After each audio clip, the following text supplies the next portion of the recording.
knocked on the door, and this man opens the door. He said, Rabbi Katz, what are you doing here? I said, what do you mean I'm here for the funeral? He said, no, you've got here too early. He hasn't quite died yet. But thank God, Baruch Hashem, he did pass away a few hours later.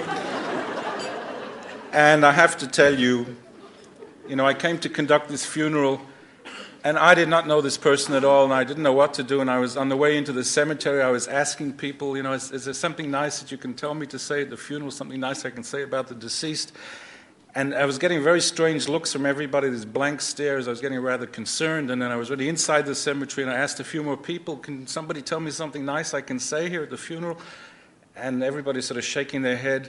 And then I was already inside, standing there ready, and I didn't know what to do. So I got up and I said, look, I don't want to be hypocritical. I did not know the deceased person, but surely here among the relatives and their friends, there is somebody who has a nice word to say about him.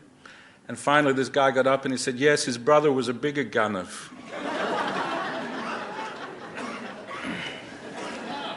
When you're in a hurry, always something happens. And I was just about to walk out the door and the doorbell rings. I opened the door, and there's two gentlemen standing there from the Jehovah's Witnesses. You have them here also? I said, what do you want? They said, we want to talk to you about the salvation, about the Christ.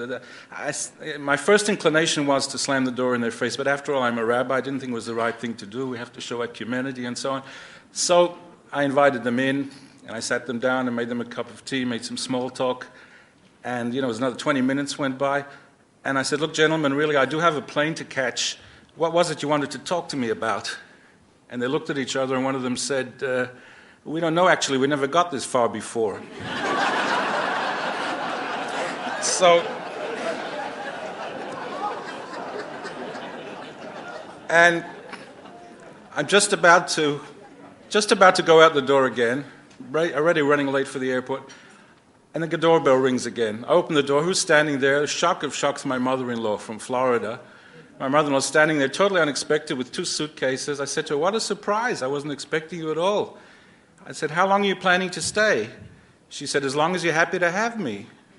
I said, what, you don't even have time for a cup of tea? I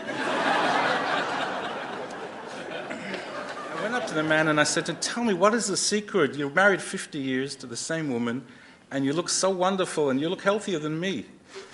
And he said, well, I'll tell you the secret, Rabbi Katz. He said, before I got married, I went to my Rebbe, and I said to him, what is the secret of a successful marriage? And he told me very simple. Listen to this, Mark. The secret of a successful marriage is not to get into an argument with your wife. If you see that your wife has that look on her face, that she wants to get into an argument, I think she has that look right now, actually. Now, if you find your wife has that look that she wants to get into an argument, don't even start with her, because you're never going to win. All you do is just get up quietly, nicely, go outside, and take a walk around the block. And he said, Rabbi, that's why I look so good, because for 15 years I've just been constantly walking around the block. That cinema he took me to, was it the IMAX cinema in Carlton, was it? Where it was just amazing. I'd never seen it before. You sit there with special glasses, and they have a film, and it's 3-dimensional. I remember it like yesterday. And I remember in the middle of the film, you remember I had to go to the toilet. I was getting nervous for some reason. And I was walking around there, the cinema, with these glasses on, looking for the toilet. And couldn't find it, and I didn't know where to look. I saw this guy walking in front of me. I said, excuse me, can you tell me where the toilet is? He said, how would I know? I'm in the movie.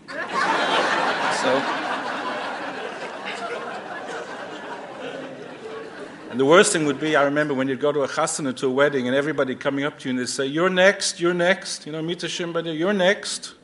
All the old aunties and the bubbas and the old women, you're next. There was only one way I was able to put a stop to that. I started saying the same thing to them at funerals.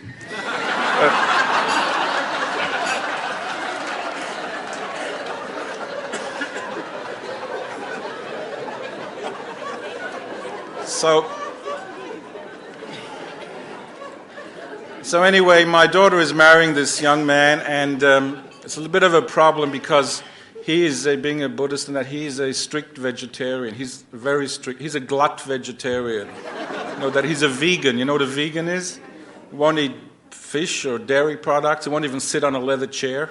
That's how strict he is, which is a problem now. He's becoming from now that he puts on tefillin and not sitting on leather. But fortunately, they've developed this thing now called tofillin,